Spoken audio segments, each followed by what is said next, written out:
Today, in this tidbit, we're going to talk about the fear of failure and getting back up, dusting your pants off, and moving forward. And I've had a stage in my life where I was afraid of failure, and I had to learn that early on that, like when I went to get a doctorate, I didn't have this grandiose theme or reason to get a doctorate. I knew that I wanted to be a leader, and one of the main reasons was I wanted to have a very good career, and I didn't want someone someday to say, well, you're not going to be hired because you don't have a doctorate. You can't apply because you don't have a doctorate. I wanted to be because I wasn't the right fit. And early on, I was cocky. I was going to be a superintendent at 32. I knew I was going to be one. And I started interviewing. I actually made it to the finals a couple of times. And then my wife and I, we had our first son, and it's in June. And I was going to get my doctorate by 32. I was going to get my first superintendency by 32. I'm 31. I have my doctorate. I'm 32. Well, I'm 31 with my son at the hospital in my arms. He's been born. And I get a call. I've been offered my first superintendency. And I vetted it, and it did not feel right. And talk about being humble. Or sometimes life, God smiles at you and says, yeah, I'm going to teach you something. I got my first superintendency. I signed my contract at 39 and turned 40 a month later.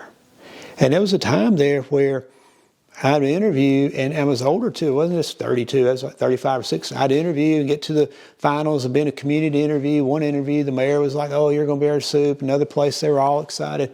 And then you end up not getting the job. So I told my wife, I said, I think I'm going to change my name to number 2. But I learned from that, and I'm glad because I could have been a superintendent at that time and made it. But the time period to develop my skills and reflect and look at the people. That was one of the jobs where I was number 2 and the board was decided, but they ended up hiring someone. And afterwards, I'm like, I'd have hired her too. She had the years in the experience. But when you look at failure, how do you respond to it?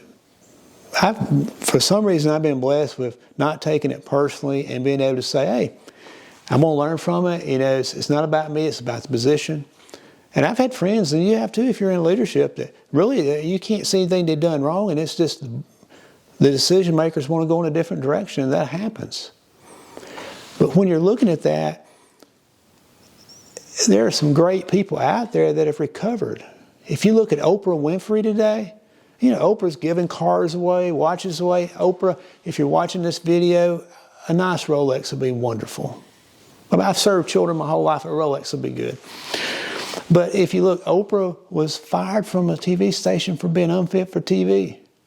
How many of you have children, or you're a child yourself at heart, and you love going to Disneyland or Disney World?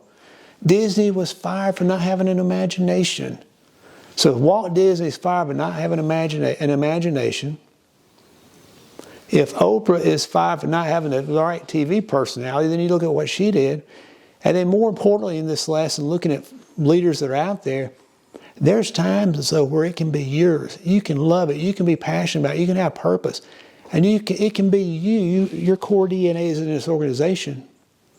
And you still have to leave. Look at Steve Jobs.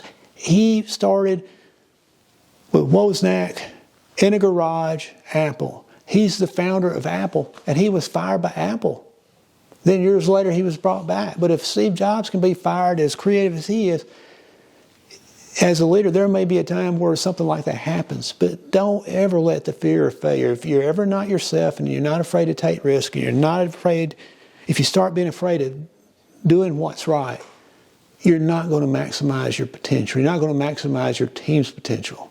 Because one of the most important parts of your legacy is developing leaders, developing people, supporting people, helping them to live their dreams and their careers. Hope you've enjoyed this lesson and look forward to seeing you soon.